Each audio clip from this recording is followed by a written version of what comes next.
Perfecto, entonces vamos por la clase número 2. Vamos a compartir aquí la pantalla. Como les decía entonces, electricidad y magnetismo. Voy a poner un poquito más grande. Ahí. Un segundito que se me acomode todo esto. Y vamos. Ahí va. Y esto también vamos a poner un poquito más grande. Ahí va.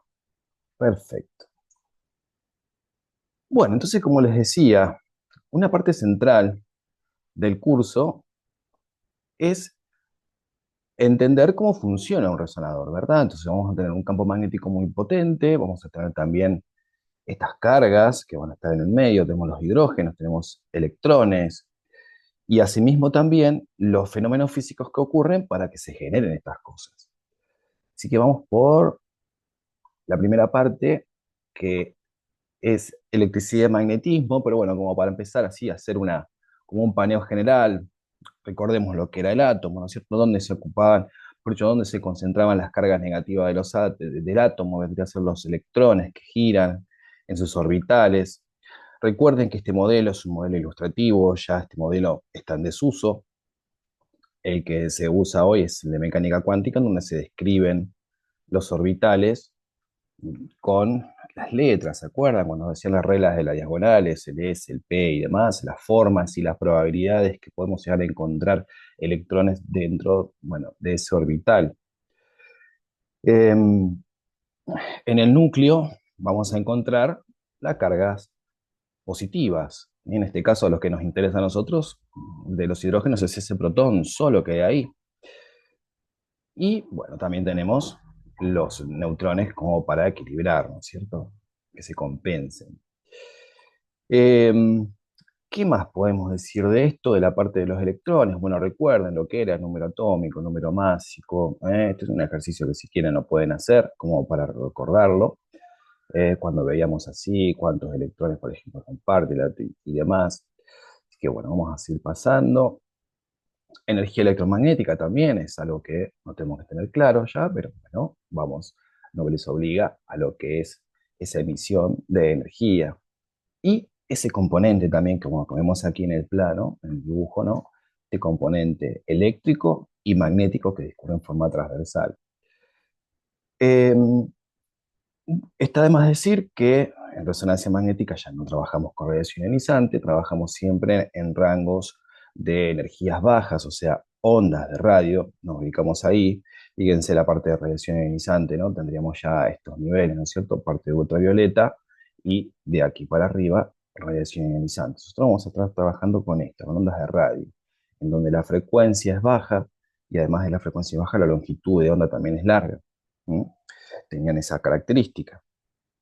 Eh, Después lo que vamos a decir que, si bien la energía que se utiliza en esta radiación no es ionizante, esto no quiere decir que no confiera o no, que no conlleve riesgos en el uso, porque como estamos viendo en este componente eléctrico y magnético, es un depósito de energía que se le da a un conductor. En este caso vamos a hablar del paciente. Vamos a decir, el cuerpo humano conduce la carga eléctrica y la realidad es que no, porque tenemos diferentes tipos de tejidos y demás. Las estructuras de los átomos están distribuidas en formas aleatorias, pero sí lo que tenemos son eh, aniones y cationes disueltos, o sea, electrolitos, que estos hacen de que sí se generen cargas, ese depósito de energía hace que se generen cargas en el cuerpo y estas tiendan a ir hacia puntos de contacto. Eso cuando hablamos de un conductor eléctrico, o en el caso en el cuerpo, eh, las cargas suelen distribuirse en toda esa superficie, digamos, donde se está emitiendo esa energía, ¿no? Porque se absorbe. Al distribuirse las cargas, lo hacen de una manera uniforme. ¿Eh? Pero ¿qué pasa? Si nosotros, como decíamos, hacemos un punto de contacto, todas esas cargas van a fluir a ese punto y se van a disipar. Esto va a pasar mucho en resonancia y es una de las medidas de seguridad que hay que tener en cuenta para lo que es el posicionamiento del paciente para empezar el estudio. Vamos a decirle al paciente que se recueste, que no cruce los brazos, que no apoye parte de los brazos sobre el equipo, que no cruce los brazos, que no cruce los dedos, las piernas, que justamente no cree puntos de contacto en donde toda esa energía, esas ondas de radiofrecuencia que van a venir, que van a ser absorbidas por ese cuerpo, esas cargas se distribuyan y no generen puntos de donde se disipe. Eso, bioseguridad, es un tema para que ya lo vayan también entendiendo así, o por lo menos escuchando, de que hasta el posicionamiento en resonancia magnética tiene sus puntos. O sea, hay que ver cómo posicionar y al mismo tiempo también no generar esto que les decía, ¿cierto? Puntos de contacto. ¿Por qué? Porque el paciente, al generarse esos puntos de contacto y al tener muchas cargas en el cuerpo, se nos puede quemar. Entonces, no queremos eso, justamente, que el paciente se nos queme. Eh, Electricidad y magnetismo como una fuerza fundamental de la naturaleza, vamos a entenderla que es una especie de distorsión del espacio. Sobre todo el magnetismo, esta cosa rara, ¿no es cierto? De que tenemos un objeto, que ese objeto tiene una característica, pero además también tiene un campo magnético, entonces no lo vemos, la única forma de verlo es en forma indirecta. Y la electricidad como parte, vamos a decir, como que es la misma expresión, o sea, son expresiones iguales, o mejor dicho, es un efecto igual de la misma expresión, o sea, el campo magnético, la electricidad y el magnetismo vienen de la mano. Entonces, lo que tenemos que entender ahora son algunos principios. Por ejemplo, este que les nombraba recién, aquí fíjate con las cargas estas que se generan, fíjense en esta imagen.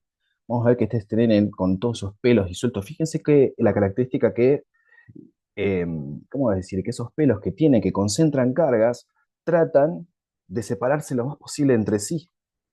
¿Por qué? Porque son cargas del mismo signo, entonces se van a repeler, entonces se genera esa forma. Eso cuando hay electrostática en el ambiente. Se puede generar también cuando hay condiciones climáticas adversas, por ejemplo, en tormentas y demás, también se pueden ver estos fenómenos en los cuales los pelos de las mujeres, sobre todo, bueno, pelos largos, justamente tienden a erizarse. ¿Por qué? Porque concentran cargas de mismo signo, se repelen entre sí y después, como decir, como que está electrificado, vamos a hablar también, vamos a darle esa palabra. Entonces, la electrostática, como el estudio de las cargas estacionarias, en las cuales vamos a tener dos unidades discretas, positivas y negativas, hacíamos cuando hablamos del el átomo, en el núcleo, cargas positivas y los electrones como cargas negativas. Esto quiere decir que se comportan de diferente manera. Son lo mismo, podemos decir, pero ¿qué pasa? En el espacio generan un entorno diferente. ¿Cuál es ese entorno diferente? Es cómo irradia esa carga, hacia dónde va, si va hacia adentro o hacia afuera. ¿Eh? ¿Va a irradiar para un lado o para el otro? Por eso las cargas de distintos signos se atraen y de igual signo se repelen. Esto es más o menos lo que les venías diciendo. Fíjense que tienen el dibujo, el plano, y hay esto que suele sucedernos, a veces que estamos así de repente y tocamos un objeto y ¡tac! Nos da una corriente eléctrica y decimos, "Ay, ¿qué pasó acá? ¿Qué pasó?". Lo que se hizo fue generar ¿m? Cargas producto de fricción, por ejemplo. La fricción sobre los objetos. Había un experimento que uno hacía de chiquito que era con la regla, que le pasaba un trapo a la regla, ¿sí? Y de repente podía levantar papelitos, ¿sí? Porque se transformaba en una especie de imán. ¿M? Y bueno, lo de las cargas, ni hablar. Eso porque hay un exceso de cantidad de cargas, o mejor dicho, también hay pocos. Entonces estos tienden a irse y a hacer lo que se llama masa, o sea, carga a tierra, irse hacia la tierra. Entonces se disipa en forma de una patadita que nos da a nosotros una corriente eléctrica. Ni hablar cuando tenemos un suéter de lana también, que lo sacamos y las escuchamos, inclusive sacamos la lana esa, se friccionan todo y podemos verlas inclusive hasta en la oscuridad, muy, muy destellos, muy, muy tenues, pero se pueden llegar a ver. Eh, para el estudio de las cargas electrostáticas, esto mucho no nos interesa, pero sí entenderlo como parte de lo mismo. Después, no podemos también dejar de nombrar conductores y aislantes. Por un lado, vamos con los aislantes, que esto es lo que nos puede llegar a interesar. sobre todo también en resonancia, porque tenemos que aislar al paciente también. Usamos cuñas de material como de goma, vamos a decir, o poliéster, en las cuales hacemos que no haya puntos de contacto, justamente en su material conductor, ¿verdad? O sea, no conduce a estas cargas. Después el vidrio, la arcilla y la tierra como un aislante. Pero ahora, ¿qué conduce la electricidad? Eh, si nos ponemos, por ejemplo, está el clásico ejemplo del agua. Decimos, si el agua conduce la electricidad y demás, bla, bla. El agua, digamos, pura, destilada, no conduce la electricidad. Lo hacen todas las partículas disueltas que están en ese medio. Eso es lo que viene a relación a lo que decíamos de la parte de lo que es el cuerpo, ¿cierto? Todos los electrolitos que hay abundantes en el cuerpo tienen esta capacidad de conducir también cargas. Eh, Después, los metales, clásico, para poder conducir cargas eléctricas, y no todos los metales lo hacen, como decir, de la misma manera. Hay unos que son como más óptimos, que tienen una mejor conducción, vamos a hablar de la plata, por ejemplo, del cobre también, y otros que tienen menor carga, pero en definitiva también la conducen, pero se generan efectos de resistencia en ese metal, ¿sí? ¿Cuál va a ser la característica propia que van a tener? Que la estructura cristalina de todos esos átomos que están componiendo un metal, vamos a hablar, no sé, del cobre, por ejemplo, esta estructura cristalina facilita los movimientos de los electrones dentro de esa estructura. Entonces se van pasando unos entre sí. Entonces esto hace de que las cargas eléctricas puedan fluir sobre ese metal. ¿Mm? Entonces, como les decía, parte metálicos como los que son un buen conductor, cobre podemos mencionar también la plata y además también algunos otros metales como vemos acá abajo, pero bueno, ya vamos a llegar. Después, los que son la semiconducción, o sea que en alguna condición conducen, pero en otra condición no lo hacen. Estos son los principios, digamos, de los chips. O sea, cuando se habilita, cuando cambia, por ejemplo, temperaturas o cambia la corriente eléctrica, deja pasar corriente por un lugar, pero después no lo hace. Entonces, estos son lo que se llaman los semiconductores, que se utilizan mucho justamente para la generación de ese tipo de tecnología. Y en definitiva, también, cuando tenemos que hablar de lo que es con una corriente eléctrica que se conduce por un conductor, no podemos nombrar o no podemos dejar de nombrar también lo que es la resistencia de ese material al paso de la corriente, que esa es la ley de Ohm. O sea, que nos decía de que si nosotros inducimos una corriente eléctrica sobre un metal, ese metal, de alguna forma, va a resistirse a que le pase esa corriente. Entonces esa corriente lo que va a hacer es ir chocando con esas estructuras cristalinas y esos choques van a generar un aumento de la temperatura. O sea, la energía se va, vamos a decir, a transmutar en calor, se va a disipar en calor. Después, para la superconductividad, tenemos también conductores. Estos conductores, fíjense, por ejemplo, tenemos el niobio y el titanio. O sea, son dos metales que a temperatura ambiente, estos se comportan como conductor, pero no tienen todavía esta característica de la superconductividad. Entonces, podemos decirle a la superconductividad que es una característica que tienen algunos metales de conducir la corriente eléctrica sin pérdida de energía. Ahora bien, si decíamos de que está la resistencia, ¿cómo puede ser de que estos ahora no pierden energía? Bueno, la cosa es que con estas aleaciones de niobio y de titanio, cuando se las enfría a, digamos, una temperatura extrema, 4 grados Kelvin, por ejemplo, casi allá al fondo de la tabla, o sea, muy, muy, muy frío, la estructura metálica cambia y en vez de dejar pasar, vamos a hablarlo como que es una partícula que va pasando así cada tanto, deja pasar de a dos. Entonces aumenta muchísimo más lo que es esa característica de poder conducir la energía eléctrica. Y lo hace de esta forma sin perder energía en el medio. Entonces nosotros ya habíamos hablado de que los resonadores superconductivos tienen esta característica, ¿no es cierto? Pueden alcanzar un campo magnético muy grande, producto de que se utilizan estos metales como aleaciones para lo que es el conductor de ese electroimán. Además también de lo que es el criógeno, como para poder disminuir esa temperatura para que la superconductividad se exprese sobre esos dos metales.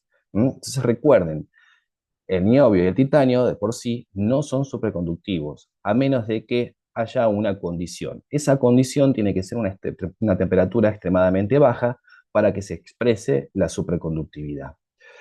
Entonces, al ser un metal superconductivo, enfriado y demás, tiene esa característica. Podemos pasar energía sobre ese cable no va a disipar corriente, no va a aumentar la temperatura y vamos a tener un, ¿cómo decir?, un circuito perpetuo prácticamente de móvil de energía, de corriente eléctrica sobre un cable conductor, que ese movimiento de carga lo que va a hacer es generar un campo magnético. Y ese sería el principio de cualquier electroimán. Cargas eléctricas en movimiento sobre un conductor se genera un campo magnético. Después tenemos características. Mientras más energía se le conduzca a ese cable, vamos a tener un mayor campo magnético. Entonces, fíjense lo que son los rangos de las temperaturas. 4 grados menos 269, o sea, es muchísimo. Está casi lo que sería ahí nomás del cero absoluto. O sea, y esto se logra con helio líquido, que veníamos en esta imagen, este tipo de lo que es el corazón, ¿no es cierto? Un resonador sin la carcasa. Vamos a decir que es una especie de termo, en donde aquí se encuentra el conductor y adentro también está todo ese conductor bebido de helio líquido. ¿Mm? Así tenemos la característica de lo que es la superconductividad. Después, vamos a hablar ahora un poquito de magnetismo. Vamos a entender estas dos imágenes que tenemos acá. Tenemos dos electrones. Estos dos electrones tienen, como decir, un sentido. Uno hacia un lado, hacia arriba, vamos a decirle, y este hacia abajo. Ya sabíamos de que todas las partículas giran sobre su propio eje. Ese movimiento se lo denomina spin. Entonces, vamos a decir de que si una partícula o una carga se mueve, va a expresarse un campo magnético a su alrededor.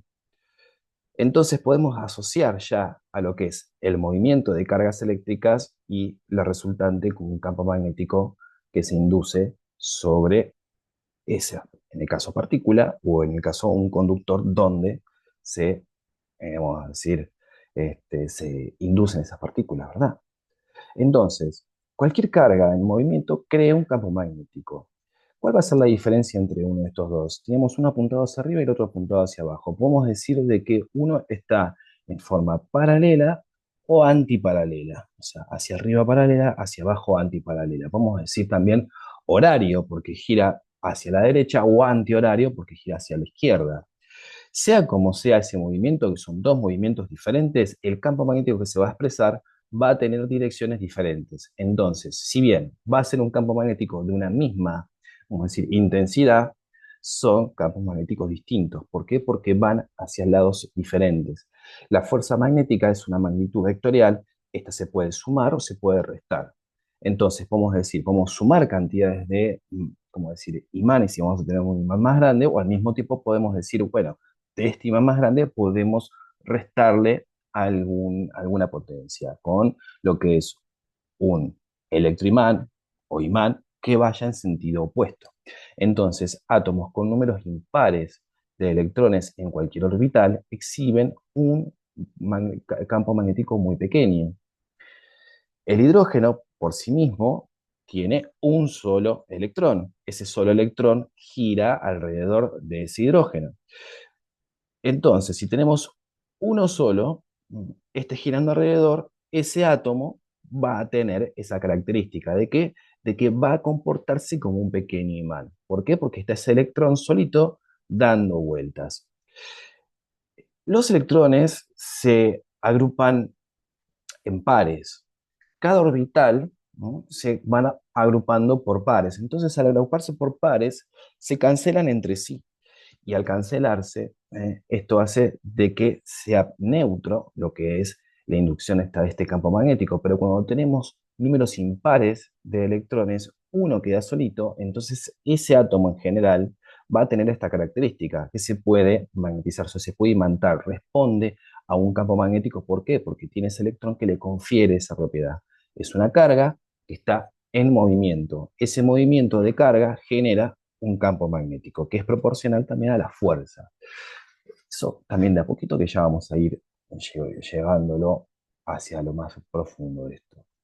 Después, a ver, electricidad y magnetismo también con el mismo tema, pero en este caso lo que estamos viendo es una distribución aleatoria. Vamos a decir que estos son átomos de hidrógeno que están distribuidos en forma aleatoria en el cuerpo, todos apuntan para cualquier lado y demás, y tal cosa el electroncito ahí dando vuelta, todos ahí, entonces se cancelan todos entre sí, o sea, nosotros no somos magnéticos, ¿verdad? O sea, no tenemos esa característica, ¿sí? Pero ¿qué pasa? Cuando se los induce en un campo magnético, se los introduce dentro de un campo magnético, estos perciben ese campo magnético y todos se alinean en ese sentido, siguiendo la dirección de ese campo magnético que es superior. En este caso, bueno, hay un campo magnético externo. Entonces el protón de hidrógeno rota sobre su eje y crea un dipolo magnético nuclear denominado momento magnético. Esto fue una de las primeras cosas que grabamos en la clase anterior. Hacia dónde apunta ese giro, ese spin de ese hidrógeno y al mismo tiempo también cómo después nosotros vamos a manipular, ¿sí? Vamos a decir, esa dirección. Primero, haciendo que todos apunten hacia un solo lugar y al mismo tiempo después decir, bueno, vayan hacia un lado o vayan hacia el otro. Esto es con energía. Entonces, eh, el repaso de esto, o para variar sobre esto, redondar sobre esto, recuerden, los hidrógenos tienen esa característica fundamental, pueden ser manipulados por un campo magnético. ¿Por qué? Porque tienen un electrón desapareado en su orbital. Al tener ese electrón desapareado en su orbital, ese átomo tiene una intensidad magnética que puede ser manipulada. Eso como punto o como, digamos, resumen de lo que estábamos diciendo recién. Después, a ver, imanes. Tenemos imanes naturales, imanes permanentes, interficialmente inducidos, electroimanes. Los imanes naturales podemos mencionar, por ejemplo, la Tierra, podemos también mencionar algunos minerales, la magnetita, ¿sí? Que tenían esa característica que, claro, en la antigüedad eran piedras que tenían como algo raro, ¿no es cierto? Decir, ¿qué le pasa a esta piedra? ¿Por qué tiene la característica de pegarse a cosas? Y hasta que, bueno, realmente la ciencia hace que se vayan descubriendo estas cosas. Después, imanes permanentes artificialmente inducidos. Esto podemos decir de que aquí estaba mostrando lo que era como decir, ese corazón, ese resonador, que era un gran bloque metálico aquí de hierro, en lo cual a esto se induce un campo magnético externo. ¿Y qué pasa? Esos hierros sienten ese campo magnético. ¿Por qué? Porque son ferromagnéticos, le va a gustar ese campo por su estructura electrónica y atómica. Entonces, para que un metal, por ejemplo, como el hierro, se termine transformando en un imán, vamos a tener que buscar que todos esos átomos de hierro miren hacia un solo lugar. Algo muy parecido con lo que estábamos hablando con los hidrógenos. Entonces, ¿qué es lo que se hace? Se inducen en campos magnéticos muy potentes para que todos esos átomos apunten hacia un lugar y ahí ya queda un imán permanente artificialmente inducido. O sea, un metal que con un campo magnético mucho más grande, mucho más potente, se reordena, se reacomodan todos sus átomos y este ya queda con esta característica de inducir un campo magnético. Después, electroimanes, lo que decíamos anteriormente entonces, una corriente eléctrica sobre un conductor. En este caso aquí hay un clavo porque esto es un principio en lo cual si tenemos un bobinado de cable al cual se le induce una corriente eléctrica, si se le agrega hierro a ese bobinado, aumentamos aún más todavía la expresión de ese campo magnético. Ese es lo que sería clásico o el efecto clásico de lo que es un electroimán. Eh, Seguimos pasando. Bueno, esta solenoide viene también a colación a lo que es lo que veníamos diciendo recién. Un solenoide, ¿cuáles son esas bobinas de espirales? Vamos a pensar, nosotros tenemos un cable. ¿Eh? Vamos a empezar un solo cable.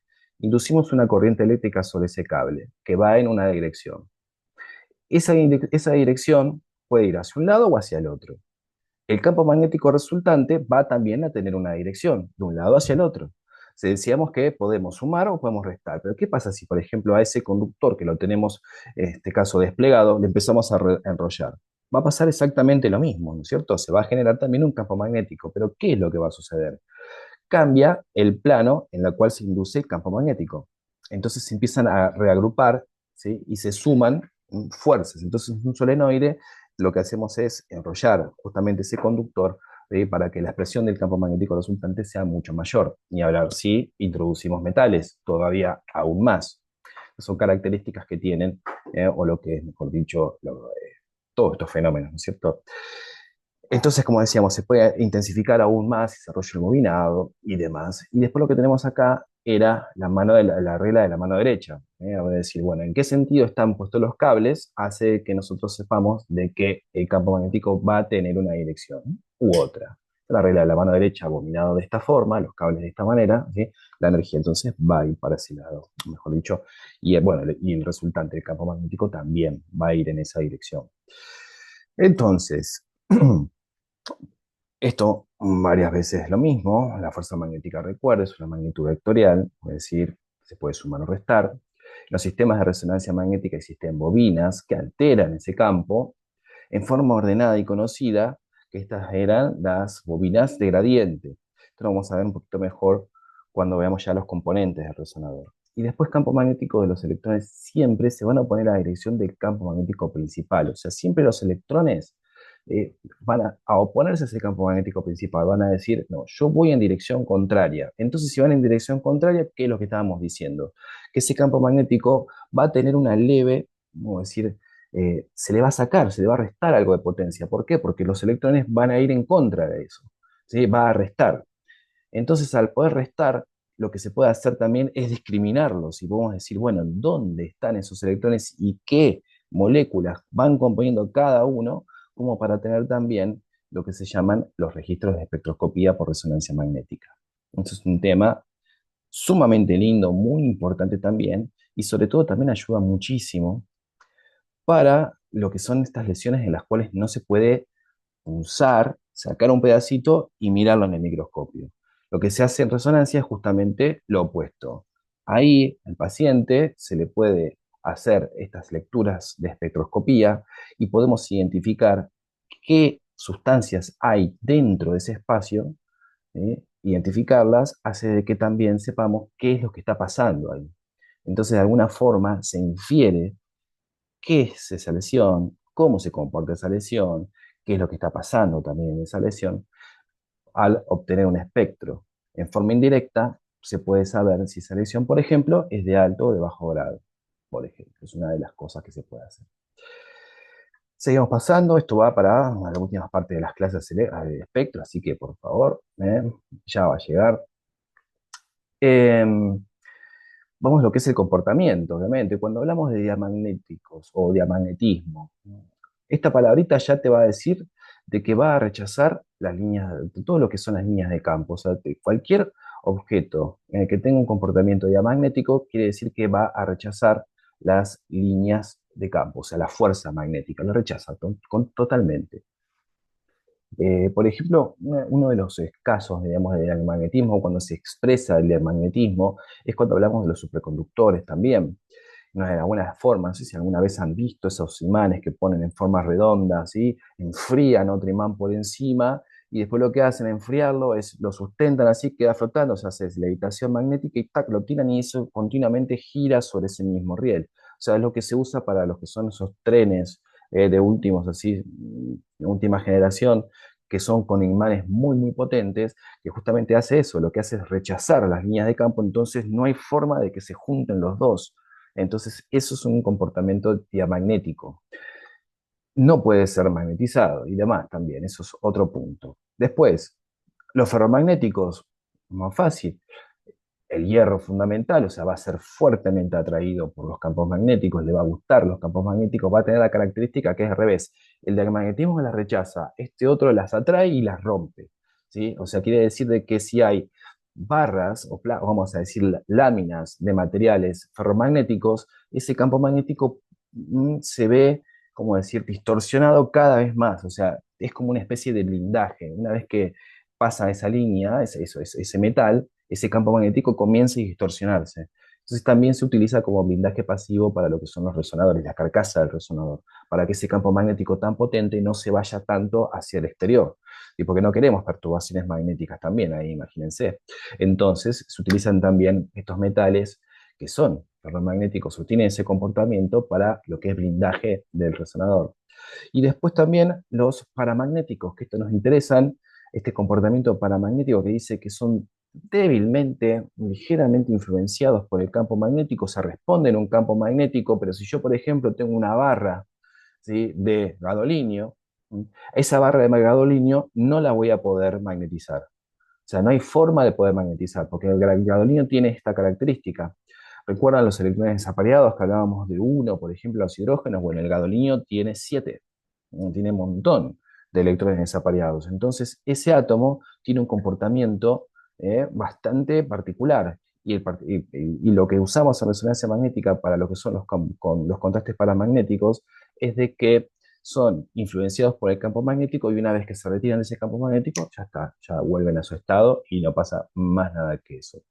Tenemos dos características fundamentales para estos metales, o sea, uno es el gadolinio y el otro es el disproncio, y el gadolinio es el que usamos como contraste en resonancia magnética. Esta es la base prácticamente de, qué sé yo, no sé, bueno, si los números, un 99% de los estudios, el contraste es de base de gadolinio.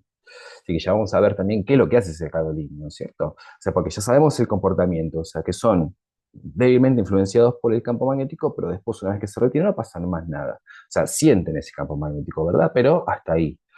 Y que después, o sea, cuál va a ser la resultante después en resonancia magnética, eso ya lo vamos a ver a medida que va pasando el curso. Después, esto es este gráfico que ven aquí es un motor de corriente continua, es un dínamo.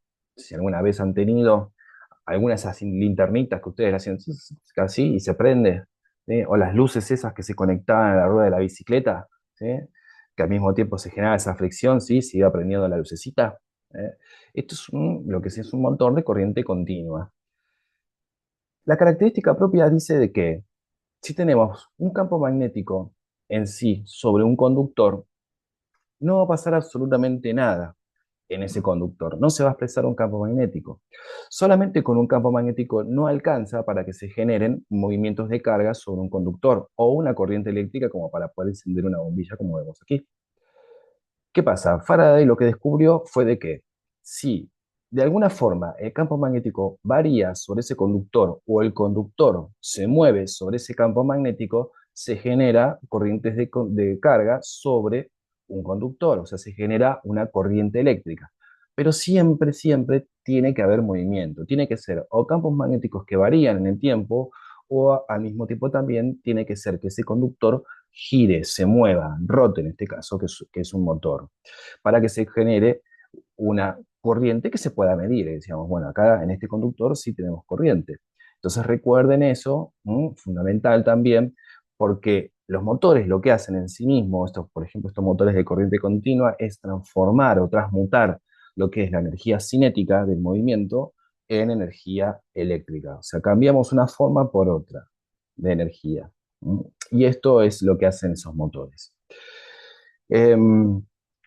No podemos hablar de lo que es la corriente alterna porque no tenemos un ejemplo en particular, pero la diferencia, bueno, entre la corriente continua va en una sola dirección, en cambio la corriente alterna va y viene sobre una misma dirección, o sea, va hacia un lado, después vuelve hacia un lado, así vuelve. O sea, son diferentes formas de lo que es la energía, ¿no es cierto? O sea, de cómo se comporta esa corriente eléctrica y cómo se induce sobre un conductor. Eh, Después, bueno, para poder aumentar lo que es esa corriente eléctrica, tenemos que obviamente aumentar lo que es obviamente ni hablar el movimiento, al mismo también los ángulos de las espiras, cómo se están colocados, y al mismo tiempo también ese campo magnético, cuán potente es. Y las vueltas, no podemos hablar de las vueltas. Cuando vemos un motor, nosotros vemos que hay como una especie de bobinado así, todos bobinados de cobre, enrollados por un lado, por el otro, tan, tan, tan. Entonces, mientras más vueltas tenga, ¿sí?, ese motor va a tener más potencia. ¿Eh? Después, lo que es la ley de Lenz, otra de las leyes en las cuales nos interesa para resonancia magnética. La ley de Lenz lo que hace es, nos dice, a ver, cómo se comportan las corrientes inducidas sobre conductores. Ya sabemos de que un campo magnético que varía va a generar una corriente eléctrica sobre un cable conductor. Pero ¿qué pasa? Cuando tenemos varios en resonancia, varios componentes que generan campos magnéticos, y tenemos que entender también qué es lo que le pasa a cada uno de esos componentes. Las bobinas de radiofrecuencia son un bobinado de cobre, también bobinado de material conductor, que hay un campo magnético también, pero en este caso es estático, no se mueve. Pero ¿qué es lo que nos dice la ley de Lenz? Nos va a decir de que la naturaleza siempre lo que va a hacer es buscar un equilibrio, va a tratar de compensar fuerzas. Entonces, ¿qué quiere decir esto? De que si, por ejemplo, nosotros tenemos una bobina de cable en la cual estamos induciéndole un campo magnético, mientras más flujo magnético haya, la corriente que se va a inducir sobre el conductor al cual se le está induciendo ese campo magnético va a ser mayor. Entonces va a tratar de hacer lo que sería la fuerza contraria, para tratar de buscar como un equilibrio. Entonces se va a expresar una fuerza aún mayor de esa corriente inducida sobre ese conductor producto de ese campo magnético. A medida que ese flujo magnético comienza a disminuir, va a llegar a un punto en el cual no va a haber cambio. La resultante es igual a cero, porque entra la misma cantidad de flujo de que esa corriente, ese bobinado de corriente inducido genera. Y a medida que lo alejamos aún más, pero sí tenemos flujo magnético, esa bobina lo que va a hacer, o ese campo lo que va a hacer, la naturaleza va a expresar una corriente que va a equiparar las fuerzas. O sea, de alguna forma, la naturaleza intenta equiparar la fuerza, tanto del que se induce con un mayor flujo magnético o puede ser menor ese flujo magnético, entonces va a ser mayor la energía que se va a expresar sobre esa bobina. Eso es más o menos lo que dice la ley de Lenz. Eh, a ver, dejo de compartir, les cuento una cosita porque esta es la última parte. A ver, sí, ahí estamos. Dejo de compartir aquí. Les puse en el en el campus un video que es bastante interesante para poder mirar, que justamente toca todas estas cosas, que son los de Veristatium. Eh, que lo que hace esta gente es te muestran así cómo van ellos a jugar con un imán tremendamente potente, de 45 teslas.